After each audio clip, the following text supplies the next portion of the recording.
So, in early Buddhism, there was one particular close relative of the Buddha himself, his personal attendant for the longest time, the former prince, and then finally became a monk, the Venerable Ānanda, Ānanda, or Reverend Ānanda. So today, let me discuss with you about a certain quality, two certain qualities of him, and why it is not proper to describe him to embody right mindfulness, and instead should be right intention. So Ānanda is formerly a prince. He is the younger cousin of Buddha. So Venerable Ānanda has specifically two qualities that I want to discuss today. He has a good retentive memory, and he masters the sequential order, or what was remembered. So here the text says Ānanda has the ability to have a good retentive memory to a phenomenal degree. He could immediately remember everything, even if he had heard it only once. He could repeat discourses of the Buddha flawlessly up to 60,000 words without leaving out a single syllable. He was able to recite 15,000 four-line stanzas. Four-line stanzas is kind of like 4 words, right, of the Buddha. It may sound like a miracle to us to be able to accomplish such a feat. And so here comes the explanation. That's because it is. So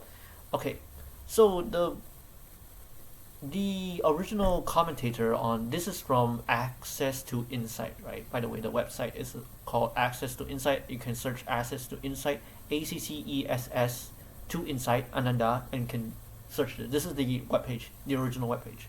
And the original commentators state that Ānanda most likely embodies the right mindfulness when it comes to his personal qualities. But I want to object this because it is factually incorrect, because there is actually one path factor that he embodies more properly or appropriately, or more what we say in Chinese 恰当, right? More suitably, right? That is right intention. Because here's my explanation, right?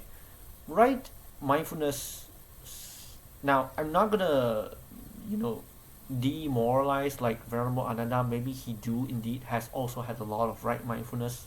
He trained a lot of right mindfulness in his personal life, which could also be true, to be fair, right? Usually you train one path factor, you usually train the other 7 too. But the problem was right mindfulness is kind of more universal skillfulness, right? It's about humility, and that ties right mindfulness with right speech, which is about discussion, right? A friend towards a friend, a scholar towards a scholar, right? It's about being neutral, being mindful, being tranquility, right? Tranquil, right? Because right speech is about tranquility.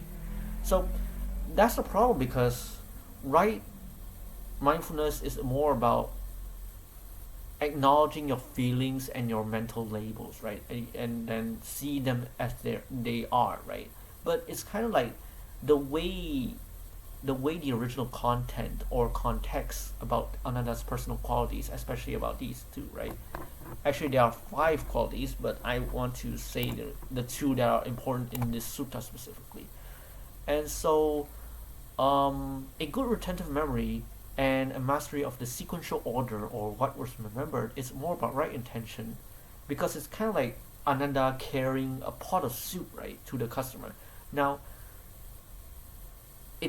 I don't think it is a best analogy I can come up with. It's kind of like 92% of what is said. It's kind of like a waiter carrying a pot of soup to the customer, except it could be like not carrying the soup to the customer, but it's definitely carrying a pot of soup. So it's kind of like Ānanda needs to be very careful not to spill the soup out, right? The soup is the text, right? The suttas, the teachings, right? The memory is the pot, and then he is the waiter, right? The pot is his memory, and then the soup is kind of like suttas. The suttas are kind of like soup, right?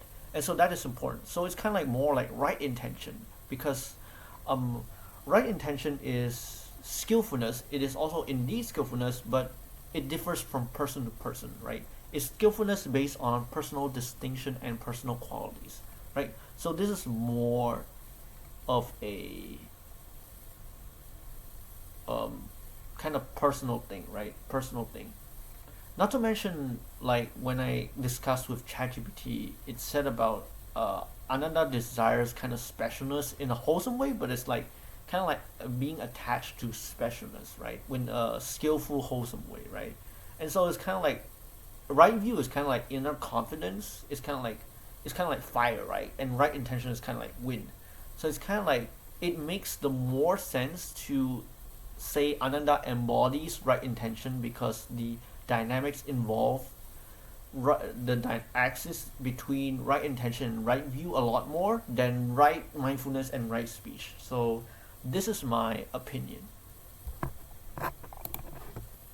So in summary, Ānanda does not embody right mindfulness as much as right intention, right?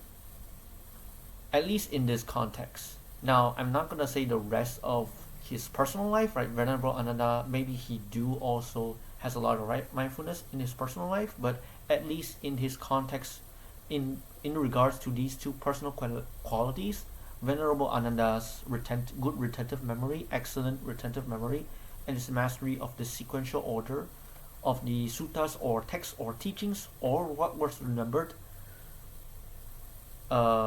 it best embodies right intention instead of right mindfulness. So this is the end of the video. Thank you very much.